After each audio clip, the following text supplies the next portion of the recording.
नमस्कार बच्चों, मैं विनीता द्विवेदी। स्वागत है आप सबका मेरे चैनल पर।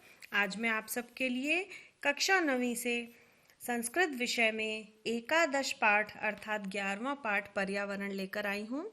चलिए हम इसका अध्ययन शुरू करते हैं। सबसे पहले हम प्रस्तावना देख लें। इसमें पूरे पाठ का सारांश मैंने हिंदी में लिखा हुआ है। चलिए इसका अध्ययन करते हैं।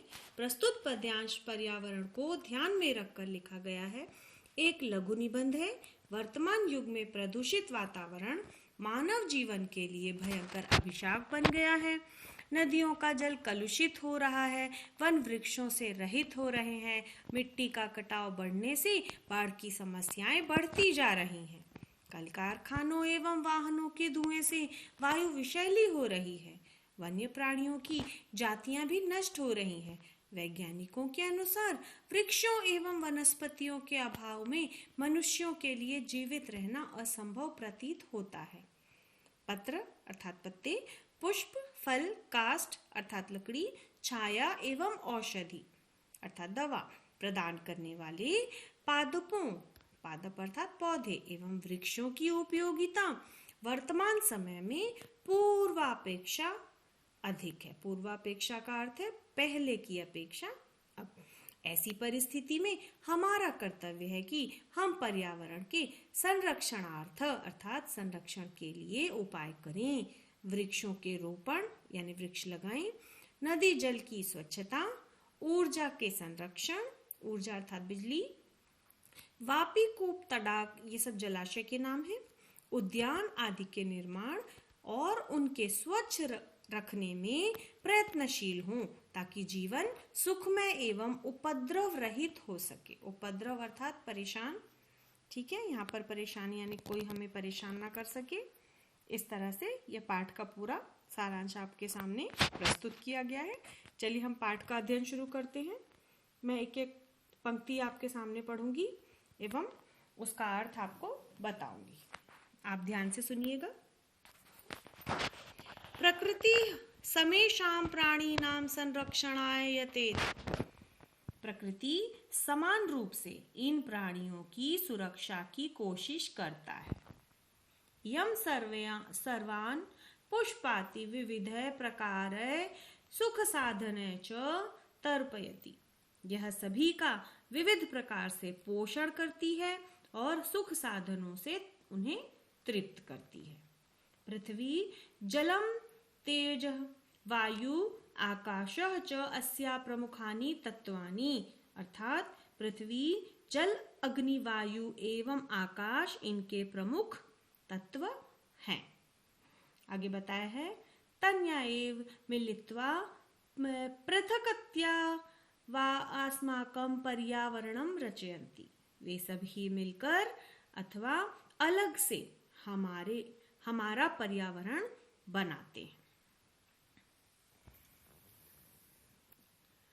अविर्यन्ते परितः समतात लोकः अनेन इति पर्यावरणम् अर्थात बच्चों इससे ही पर्यावरण के ने संसार को चारों ओर से ढका हुआ है। आगे देखिए, आगे आपको बताया जा रहा है यथा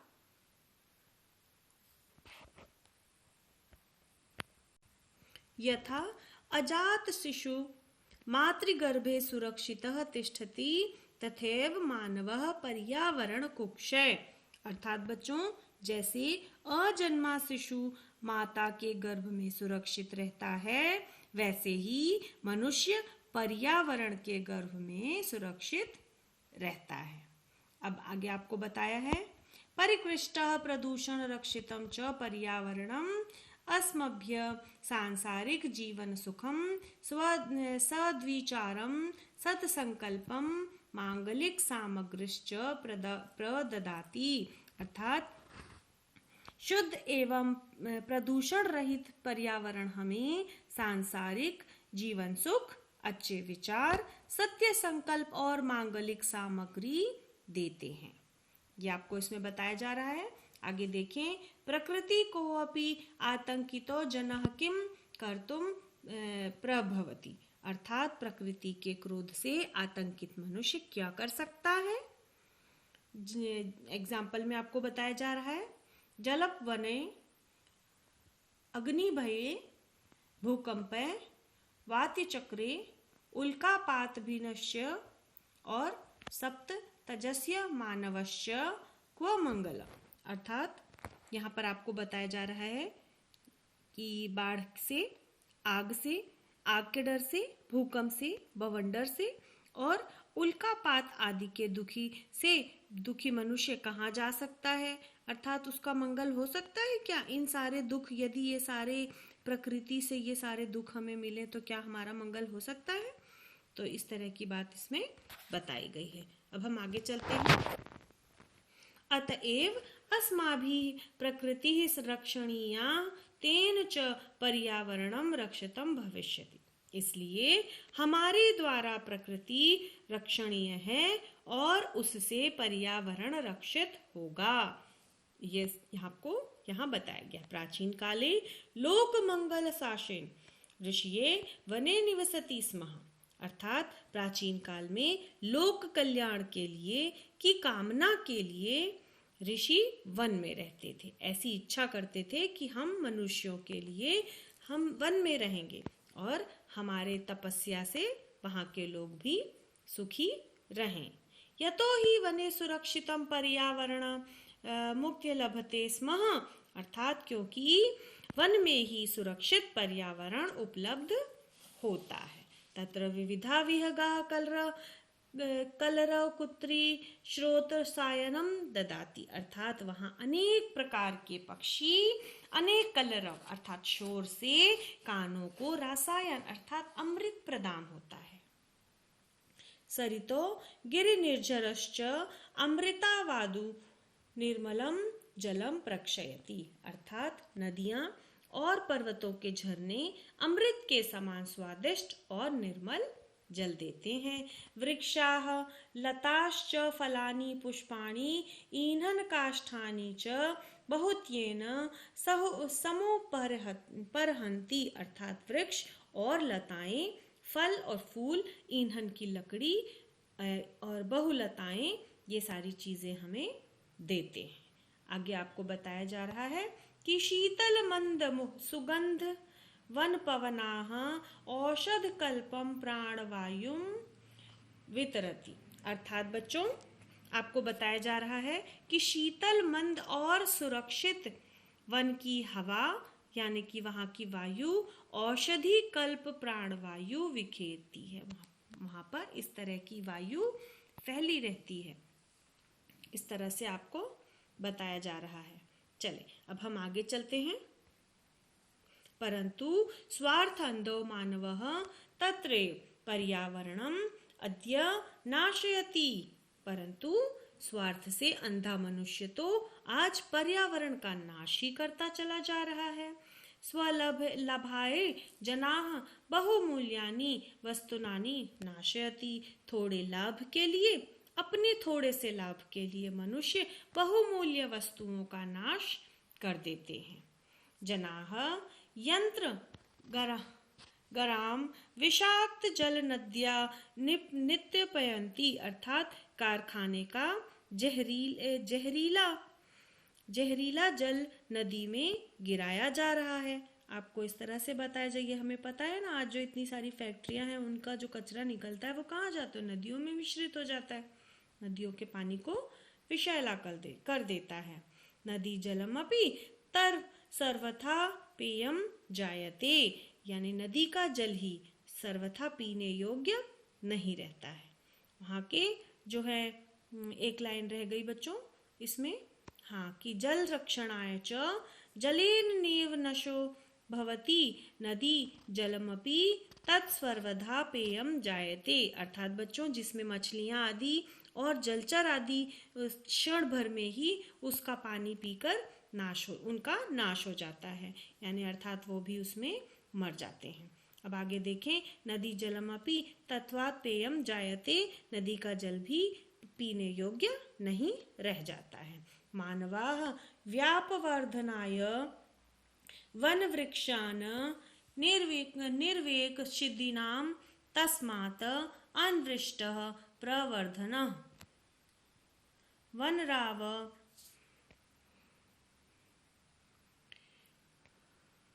वन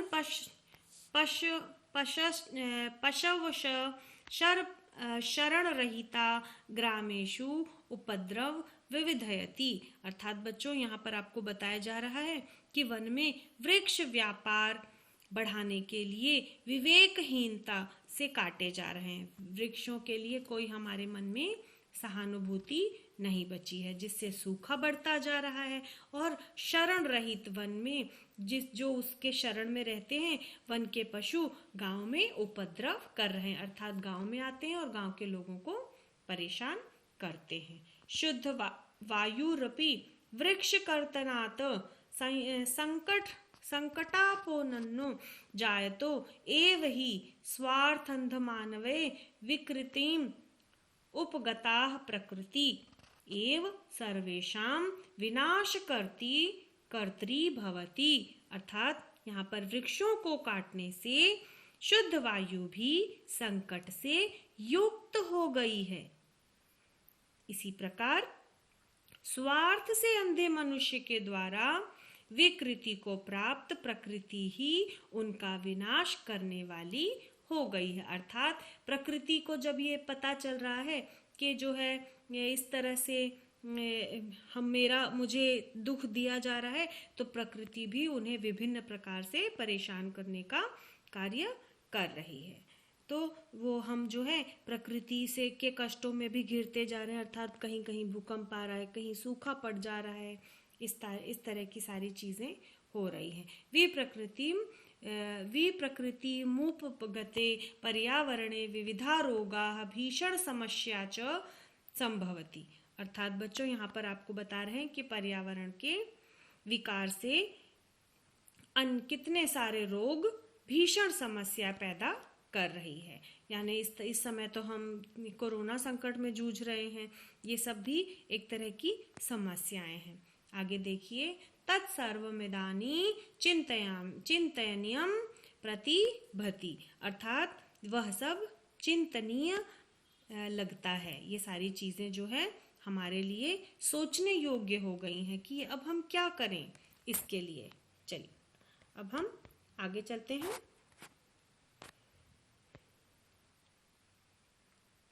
पढ़ने में थोड़ी प्रॉब्लम हो रही है, जिस वजह से मैं इसे थोड़ा सा बड़ा करना चाहूँगी ताकि मैं इसे सही से पढ़ सकूं। हाँ जी, तो बच्चों अब हम देखते हैं, धर्मो रक्षितः रक्षितम इत्याशवचनम। अर्थात रक्षित धर्म रक्षा करता है। यानी जब हम धर्म की रक्षा करेंगे तो धर्म हमारी रक्षा करेगा। पर्यावरण संरक्षणमपि धैर्य संवामति ऋषियं प्रतिपादितवन्तः। अर्थात ऐसा ऋषियों का वचन है, यानी ऋषियों द्वारा इस तरह की बात की गई है कि आप पर्यावरण की रक्षा करें और पर्यावरण आपकी रक्षा करेगा। अर्थात पर्यावरण का रक्षण भी धर्म का ही अंग है। ठीक है, ऐसा ऋषियों के द्वारा निर्धारित किया गया है। अब आगे देखिए, आगे लिखा है, अतएव वापि कूप तडागादि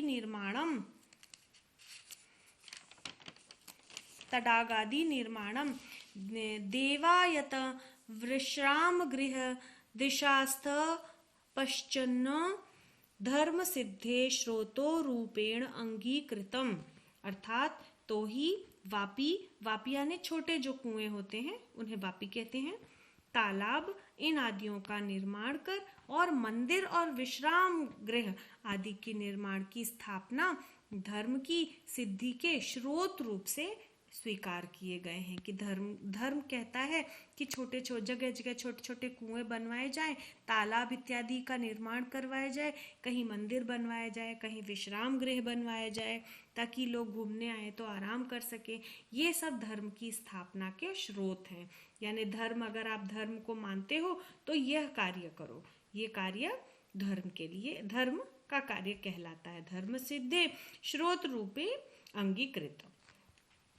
कुकुरः सूकरः सर्पः नकुलादि स्थलचराः मत्स्य कच्छपः मकर प्रभृतः जलश्चय अपि संरक्षणाय यत् ते स्थलमलानाम् अपनो दिनं जलम नालम अपहरिश्च। अर्थात बच्चों यहाँ पर आपको बताया है कि कुत्ता, सुअर, सांप, नेवला ये सब जो है स्थलचर हैं, यानी लैंड पे जमीन पर रहते हैं, और मछली, कछुआ, मगरमच्छ आदि जो हैं ये जलचर हैं, यानी वाटर एनिमल हैं। ये भी इस तरह से रक्षणीय होंगे, यानी इनकी भी रक्षा हम इस तरह से कर पाएंगे, क्योंकि वे भी भूमि की गंदगी को दूर करने वाले हैं। यानी कुत्ता, सुअर, सांप, नेवला ये सब जो है जमीन की गंदगी को दूर करते हैं, तो इनकी रक्षा यदि हम करेंगे तो हमारे जमीन की रक्षा होगी।